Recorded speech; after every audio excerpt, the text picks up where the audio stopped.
alladzina hum fi salatihim khashi'un.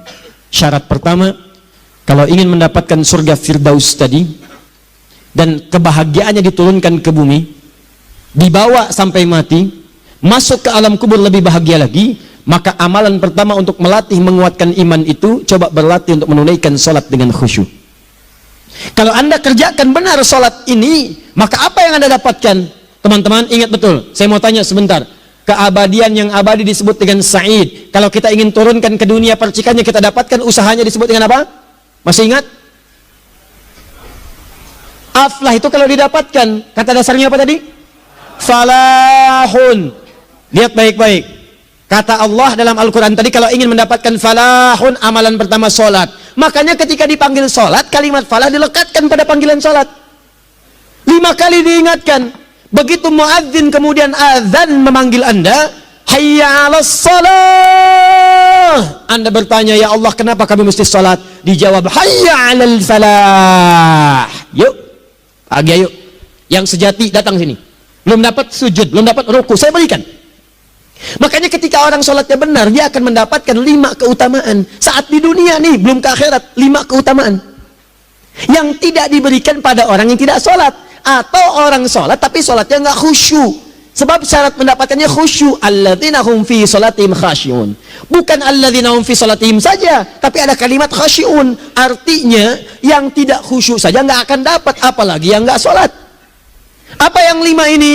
Lihat baik-baik. 1. Orang yang sholatnya benar, pertama kali sebelum mendapatkan kebahagiaan hakiki dari Allah Subhanahu wa Ta'ala, akan dirubah dulu perilaku hidupnya menjadi perilaku yang lebih baik. Kalau orang itu sholatnya benar, maka sholat itu akan melatih dia untuk berubah, bertransformasi jadi orang baik. Itu ada di Quran surah ke-29 ayat ke-45. Innas sholata tanha anil fahsya'i wal munkar. Sumber keburukan cuma 2, kalau bukan fahsya itu munkar. Maaf, pornografi, porno aksi, LGBT, kata-kata jorok, kotor itu fahsya. Di orang sholat kata Allah, mustahil berkata-kata kotor. Orang sholat tidak akan pernah mencela. Orang sholat tidak punya kata-kata jorok. Jadi kalau ada sekarang orang yang sholat senang mencela orang lain, itu berarti ada masalah dalam sholatnya. Dan dia belum dijamin sebagai ahli surga terbaik. Dan hidupnya nggak bahagia. Nggak bahagia. Aneh nih. Sholat tapi senang celah orang. Aneh. Aneh. Yang paling bahaya adalah menikmati celahannya. Itu yang paling aneh. Anda ngaji.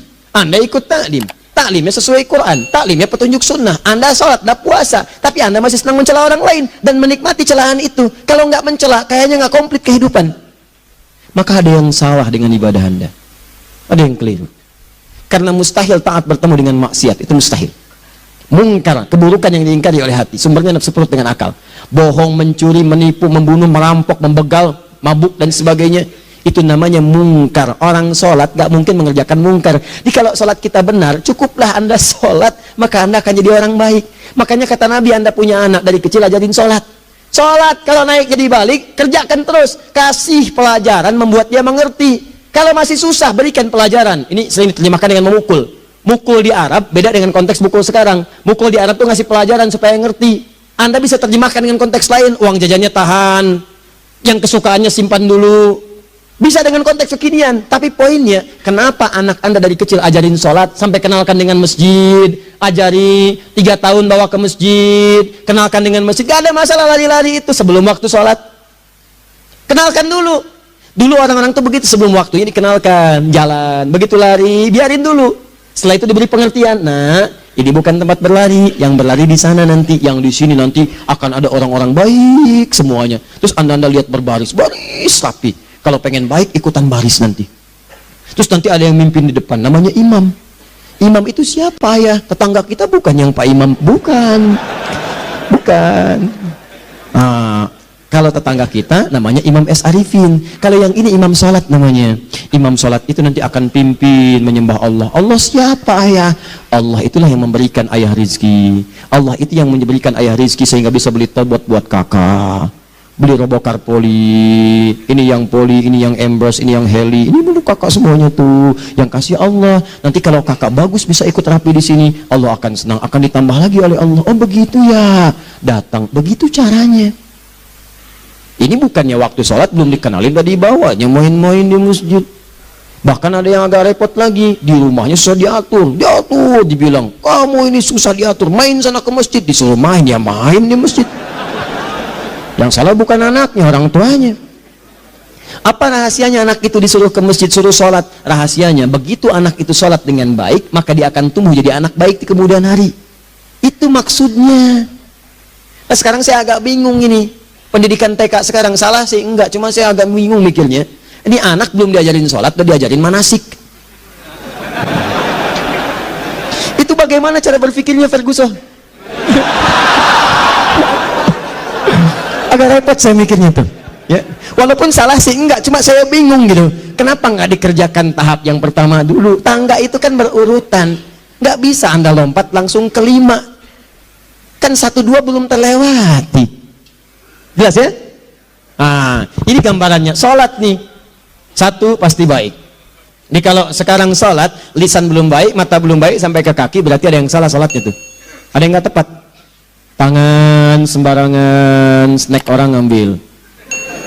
Awas. So, sendal orang mau wudhu nggak ada sendal, pakai sendal orang. Udah bilang belum? Kehujanan pakai payung orang. Udah bilang belum? Ya kan gampang Ustaz. Ini kan juga mungkin diikhlaskan karena Allah. Ya ikhlas, cuman pakainya belum minjam. Bagaimana kalau sedang pegang payung itu keluar, Anda meninggal? Nah, coba mikirin ke situ. Coba ke kantor. Kalau didorong proyek yang nggak jelas, minta tanda tangan, pikirin dulu bagaimana kalau meninggal. Kemarin saya sama teman-teman artis saya katakan begini. Anda ya, kalau Anda mengaji dengan saya, jangan pernah menerima peran maksiat. Walaupun itu sekedar adegan, tapi itu maksiat. Kalau bayangkan ketika Anda memerankan itu, Anda diwafatkan oleh Allah Subhanahu wa Ta'ala. Maka demi Allah saya katakan, tidak ada faedahnya Anda ngaji sekarang, ngaji besok. Ketika Anda menerima peran itu, Anda wafat dalam keadaan bermaksiat di hadapan Allah Subhanahu wa Ta'ala. Maka saya pun katakan pada Anda, ayo belajar yang betul. Pahami, bangun sholat, belajar, dalami seperti orang tua kita dulu. Tinggalkan nyontek, budaya yang nggak jelas. Rasakan ketika nyontek Anda wafat. Apa yang Anda dapatkan? Di Libya itu, kalau nyontek, di Libya ya, ini saya pernah sekolah di Libya nih. Itu kalau nyontek, dibiarin aja dulu. Dan rekornya 100% ketahuan. Begitu sudah selesai, cuma jeda 2 jam, langsung ada panggilan. Si Fulan silahkan datang ke kantor. Apa yang disediakan di kantor sudah siap. Anda diberi waktu 2 jam dari sekarang, siapkan beres-beres koper Anda. Di sini tertulis Anda akan pulang. Tiketnya sudah lengkap, dikawal 2 orang. Dituliskan di situ anak ini nyontek, gak boleh kembali ke sini. Libya. Gak ada, zero tolerance bagi yang seperti itu. Keluar. Kami gak terima di sini. Harus begitu. Gak ada faedahnya. Yang kita butuhkan amalan dari ilmu, bukan nilai-nilai itu sementara. Gak ada. Sudah. Nah ini akhirnya begini kualitasnya nih. Tertulis di ijazahnya bagus, cum laude, IPK-nya 4, tapi nggak ada aplikasinya. Yang pintar banyak, kita butuh yang baik, pintar yang baik. Sekarang yang pintar banyak, kepintarannya dipakai untuk nipu orang. Itu yang bahaya. Ahli hukum banyak yang dihukum. Ahli ekonomi tidak bisa mengangkat perekonomian. Apa yang salah? Apa yang salah? Ini yang jadi persoalan. Tapi dasar manusia, begitu di sidang mulai pakai peci, pakai baju koko, pakai tasbih, ada yang pakai kerudung. Luar biasa. Nih, 2 orang kalau salatnya benar, Allah akan berikan ketenangan dalam jiwanya. Tenang hatinya. Jangankan musibah kecil, musibah paling besar pun tenang aja dia. Tenang, dia paham rumusnya. Allahu Akbar. Turun Quran. Surah ke-13 ayat ke-28. Ala bidzikrillahi tatmainnul. Yakinkan pada dirimu zikir kepada Allah membuat hati tenang. Di antara turunan zikir amalannya adalah salat.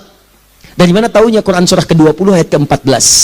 Innani anallahu la ilaha illa ana fa'budni wa aqimis salata li dzikri. Saya Allah, kata Allah ke Nabi Musa. Tidak ada Tuhan selain saya, sembah saya. Bagaimana menyembahmu ya Allah? Tunaikan salat sebagai zikir kepada saya, zikir. Nah, maka kalau Anda sedang tidak tenang, ayo ke masjid. Banyak zikir itu, baca Quran zikir. Quran surah 15 ayat 9. Inna nahnu nazzalna dzikra. Kami turunkan Al-Quran sebagai zikir. Jadi kalau Anda sedang baca Al-Quran, Anda sedang berzikir. Ibu kalau sedang nggak tenang, Bu, gelisah, nggak enak, nggak usah mengeluh, apalagi bikin status gak karuan. Ibu wudu, ambil mushaf baca. Begitu sedang baca ada ketenangan dalam jiwa. Berdoa, zikir. Kalau sedang nggak tenang, besok ada proyek, doa dulu. Doa itu memberikan ketenangan. Makanya doa disebut dengan zikir. Quran surah ke-7 ayat 205. Wadhkur rabbaka fi nafsika tadarruan wa khifatan wa dunal jahri minal qaul. Ayo berzikir, minta kepada Allah dengan segenap jiwamu, mohon dengan penuh ketawaduan. nanti ketenangan diberikan. Menghafal Quran, baca itu zikir. Quran surah ke-54 ayat 17, 22, 32, 40. Walaqad yassarnal Qur'ana lidzikri fahal min mudzakir. Menyebut nama Allah, Asmaul Husna itu zikir. Sedang ada persoalan, ya Allah, ya Allah, ya Allah, ya Rahman, ya Rahim, ya Malik, ya Qudus, ya Allah, ya Allah, ya Allah, ya Allah. Zikir. Dalilnya Quran surah kedua ayat 152. Fadhkuruni adzkurkum. Sebut namaku, zikir. Apapun akan mengingatmu. Gimana menyebutnya? Ditafsir di Quran surah 17. Ayat keberapa? 110. Qulid Allah awid Rahman ayyamma tad'u falahul asmaul husna. Sebut nama Allah. Itu menenteramkan pada jiwa. Sedangkan sholat gabungan dari semua zikir tadi. Bukankah dalam sholat Anda baca Al-Quran? Bukankah dalam sholat Anda menghafal Al-Quran? Bukankah dalam sholat Anda berdoa? Bukankah dalam sholat Anda istighfar? Anda mohon digabungkan semua itu. Amalan sholat menggabungkan semua jenis zikir. Masa Anda nggak tenang juga? Makanya sholat itu, jangankan sholat ya, tempat sholat itu yang menenangkan. Tempat sholat, tempat paling tenang di muka bumi. Kalau nggak percaya silahkan ya, Anda sebelum masuk ke Istiqomah ini, begitu Anda masuk kan perasaannya beda kan, lain. Silahkan cek, kalau cari ketenangan datang ke masjid, masuk wudhu, masuk sholat 2 rakaat tenang, dekat kipas angin, saking tenangnya plak ngantuk tidur, beneran enak. Makanya saat Ramadan kalau orang pengen cari ketenangan, lihat di perusahaan-perusahaan penuh tuh musola pada tidur ya, mengamalkan hadis palsu. Ya, dia musaim ibadah, tidurnya orang puasa ibadah, hadis palsu. Nah, itu teman-teman, itu gambarannya. Tiga orang yang salatnya khusyuk benar, itu dijamin langsung oleh Allah Subhanahu wa Ta'ala akan dimudahkan semua urusan hidupnya, termasuk rezekinya. Ini yang saya katakan. Jadi saya katakan tadi, di akhirat ini, di surga, rizki tinggal ngambil. Anda kalau benar sholatnya, itu langsung dijanjikan oleh Allah. Rizki itu nggak perlu Anda banyak pikirkan. Ikhtiar sedikit, datang. Bahkan dari sisi yang tidak Anda duga. Apa dalilnya? Quran surah ke-65 ayat 2 dan 3. Ditafsir di Al-Baqarah ayat 2 dan 3. Wa may yattaqillaha yaj'al lahu makhraja. Ada orang yang meningkatkan takwanya kepada Allah, kami mudahkan urusan hidupnya. Setiap persoalannya diberikan jalan keluar, mudah. Solusi. Setiap ada problematika, ada solusi. Wa yarzuqhu min haitsu la yahtasib. Dan kalau dia ingin mendapatkan rezeki, bahkan kami kirimkan dari sisi yang tidak dia duga. Orang lain capek ini datang lagi, tawaran proyek datang lagi. Utsman tuh Masya Allah kayanya banyak, tapi yang paling dirindukan bukan saat mendapatkan peningkatan omsetnya, yaitu saat dia mendapatkan waktu khusus dengan Allah untuk sholat malam hari, sampai-sampainya sempat sholat tahajud sampai khatam Al-Quran. Abdurrahman bin Auf demikian, Tamim Ad-Dari demikian, sholat karena tahu sholat itu meningkatkan rizki, karena tahu kuncinya ada di situ. Allah yang punya rizki, disebut dengan Razzaq, pemilik rizki. Maka saya harus punya hubungan dekat dengan Allah. Kalau sudah punya hubungan dekat, mau apa aja gampang. Belum minta udah diperhatikan. Silahkan cek, Anda punya hubungan baik dengan bos Anda di kantor. Sebelum Anda minta, beliau udah pikirin tuh, telepon bendahara, dia udah ngambil belum gajinya? Belum Pak, tambahkan bonus sekian. Kenapa? Karena dia mengawasi Anda. Allah maha tahu dibandingkan dengan bos Anda. Mendekat kepada Allah, semua diperhatikan oleh Allah. Siapa orang takwa itu? Kalimat takwa pertama di Al-Quran Al-Baqarah ayat 2, amalannya ayat 3. Dzalikal kitabu la raiba fihi hudal lil. Siapa muttaqin itu? Ayat 3-nya. Alladzina yu'minuna bil ghaib wa yuqimunas shalah. Nih. Gampang. Kalau pengen mudah hidupnya gampang. Biaya nggak mahal, tenaga nggak banyak, tingkatkan takwa. Nih, kalau hidup Anda masih susah, di kantor champion, di rumah tangga bermasalah terus, atau sebaliknya, maka boleh jadi kalau gelar Anda tinggi, harta Anda banyak, tapi selalu punya masalah. Bukan Anda kurang hebat, bukan Anda kurang kedudukan, bukan Anda kurang kaya, Anda kurang takwa. Dan yang paling dahsyat, mungkin sholat Anda belum berkualitas. 4. Orang yang sholatnya benar, khusyuk dia. Bahkan saat sholat itu kalau dia minta, maka seketika doanya akan dikabulkan tanpa diskusi, langsung seketika. Contoh Quran surah ketiga ayat 38 sampai 39. Demi Allah saya katakan, Nabi Zakaria punya masalahnya pelik, sudah berumah tangga, istrinya divonis monofos, maaf bahkan mandul, gak mungkin punya keturunan. Maka apa yang beliau kerjakan? Secara singkat beliau sholat.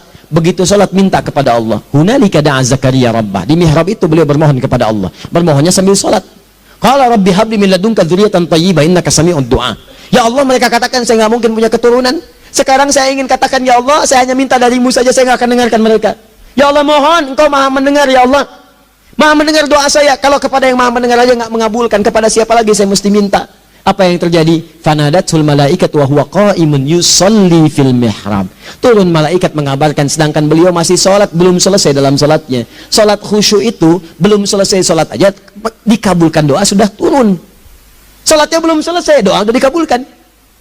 Annallaha yubashshiruka bi Yahya. Allah kasih kabar gembira. Doa kamu didengar, dikabulkan. Kamu akan punya anak. Namanya langsung dari Allah Yahya. Artinya hidup yang mustahil menurut manusia. Lahir seorang dari rahim perempuan yang menepus dan mandul bayi yang hidup. Kata Allah, nggak ada yang mustahil bagiku. Jadi dan jadi dia. Berita baiknya, Nabi Zakaria sholat dikabulkan. Umat Nabi Muhammad sebelum sholat sudah ditunggu oleh Allah. Mau minta apa? Aku kabulkan sekarang. Hadisnya qudsi. Saya bacakan. Hadatsana qala Rasulullah sallallahu alaihi wasallam qala Allah azza wa jalla qasamtu shalah baini wa baina abdi. Kata Allah, saya bagi dua ya salat antara aku dengan hambaku. Wali abdi ma sa'ala. Kalau hambaku benar salatnya, aku berikan apapun yang dia minta sekarang. Idza qala al-abdu alhamdulillahi rabbil alamin. Bagian pertama, kalau hamba benar membaca Al-Fatihahnya dari alhamdulillahi rabbil alamin, kalau Allah azza wa jalla dijawab oleh Allah, hamadani abdi, hambaku sedang memujiku.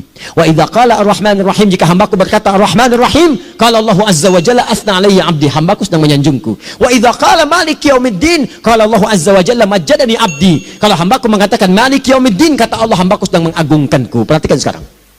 Wa idza qala al-abdu iyyaka na'budu wa iyyaka nasta'in. Jika hambaku berkata sekarang, ya Allah, kami sekarang ibadah, sholat menyembahmu, dan kami sekarang sedang punya masalah, kami hanya minta tolong kepadamu ya Allah. Apa jawabannya? Beda dengan sebelumnya. Kata Allah, hadza baini wa baina abdi.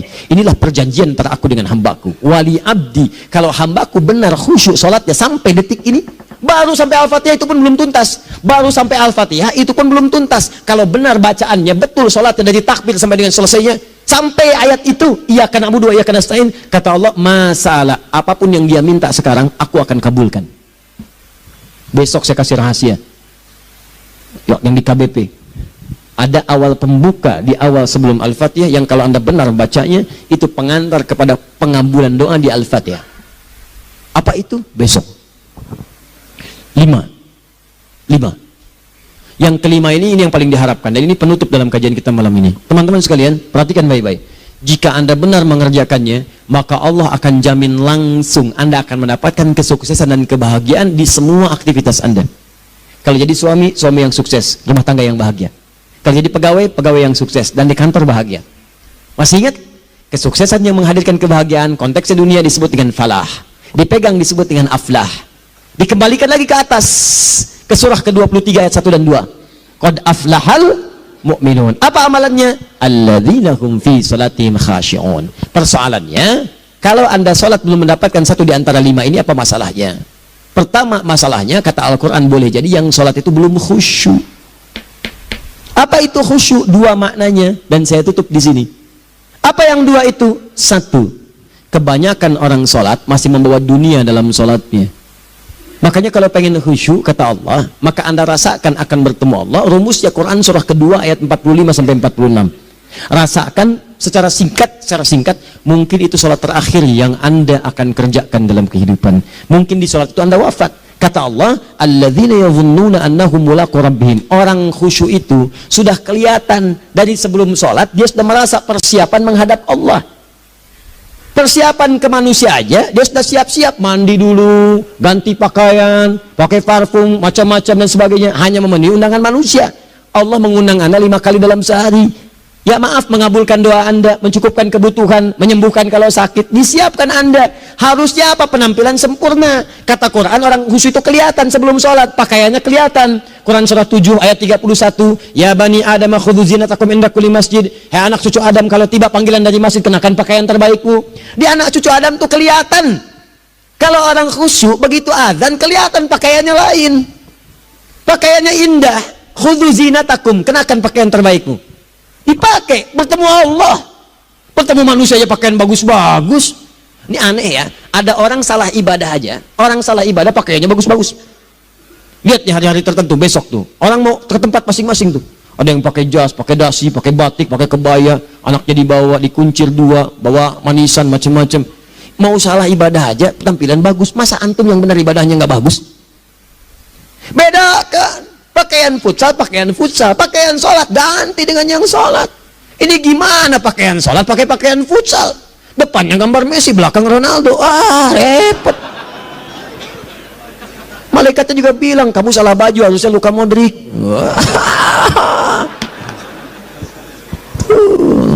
Hafal saya. Mayo mau tanya apa? Mourinho dipecat, saya tahu. Lagi nganggur, ditawarin Benfica, dia nggak terima. Sekarang jadi dia komentator di BeIN Sport. Nanti sebentar lagi akan komentari laga Saudi dengan Qatar dan komentar laga Arsenal dengan Ipswich. Digantikan oleh Solskjaer. Dia super sub dulu. Ya, super sub. Ya, the baby assassin. Ya, pembunuh yang berwajah baby face. Masuknya di akhir-akhir. Gol. Sekarang melatih dia. 5 kali kemenangan, belum kalah sama sekali. Saya hafal itu. Tapi masih di urutan ke-6. Tapi jaraknya ke yang ke-4 itu tinggal 3 poin lagi. Hafal saya. Liverpool tahu cuma 4 poin sekarang bedanya. Kemarin 7 kalah 2-1 sama Manchester City. Walaupun banyak analisis yang menyebutkan mungkin itu diberikan saja gitu kan, karena ada yang lain-lain. Hafal kedua Manchester City, hafal saya. Ayo mau tanya apa lagi? Tottenham Hotspur ke bawahnya, ada Chelsea, ada Arsenal, baru kemudian Manchester United. Liga Italia, wah udah gak kekejar Juventus. Ya, apa lagi? Dan seterusnya lah. Nggak ada ujungnya bahas yang begituan. Jelas ya? Maksud saya, Anda tanya itu saya jawab. Tapi tidak menghilangkan ibadah kita yang lain. Dan apa ruginya? Tahajud dah. Apa yang bisa dikerjakan besok? Lihat besok. Ya kan tahajud kan bisa besok. Ada orang tahajud jam 10 pagi? Gak ada. Lebih baik Anda kerjakan malam tahajud. Yang tidak bisa dilihat malam, bisa dilihat besok. Cara berpikirnya bagaimana kalau besok meninggal? Gak kesampaian teman-teman sekalian. Gak kesampaian. Nah maka dari itu, Anda kalau mau ada panggilan sholat, siap-siap baju yang bagus. Itu sempurnakan. Anda panggilan orang mandi. Panggilan Allah, buka Quran surah 5 ayat 6. Sempurnakan wudhu. Ya ayyuhalladzina amanu idza qumtum ila shalah faghsilu wujuhakum, wudu yang baik, berpakaian yang rapi. Kenapa? Karena boleh jadi saat dipanggil Anda wafat saat itu. Maka wafatlah Anda dalam keadaan yang suci, dengan keadaan tobat, dengan pakaian terindah pada saat itu. Yang kedua, maaf, orang-orang kurang khusyuk itu saya tutup. Yang kedua itu karena kebanyakan orang sholat tidak paham, tidak mengerti apa yang dibaca dan dilakukan dalam sholatnya. Jujur pada diri sendiri, jawab pada diri Anda. Sampai sekarang Anda sholat, berapa persen bacaan sholat yang Anda pahami? Jangan-jangan selama ini Anda sholat ribuan kali sujud, ribuan kali ruku, nggak ada yang paham yang dibaca. Sekian persen yang paham. Bagaimana sholat Anda bisa khusyuk? Pekerjaan Anda dipahami, urusan akhirat Anda nggak dipahami. Di mana cara berpikirnya? Aku yang bagaimana atau engkau yang harus bagaimana? Ya, coba berubah. Nah ini baru satu amalan, belum yang lainnya. Ada 5 amalan lagi yang kalau kita bisa turunkan itu, selain salat yang khusyuk, maka jaminan tadi akan datang. Baru salat khusyuk aja 5 datang, apalagi ditambah dengan 5 amalan lainnya lagi. Demi Allah saya katakan, dunia kecil sekali, gak ada nilainya. Akhirat aja enak.